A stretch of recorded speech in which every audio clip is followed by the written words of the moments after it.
Spesial banget ada dari series Combat yang menggunakan laras Yumaja Barrel nih guys. Cakep banget ya untuk unitnya. Pastinya dia chambernya sudah full CNC untuk pengerjaannya dan sudah dilengkapi dengan rel tele juga di ukuran 11. Ini contoh untuk pemasangan teleskopnya ya, kita menggunakan yang merek Spike nih, cakep banget.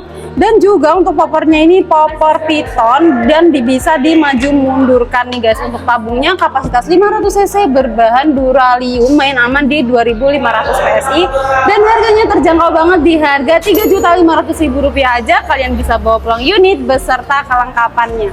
Nah, buat kalian yang ingin keep unitnya, langsung aja untuk hubungi nomor admin yang ada di atas sini.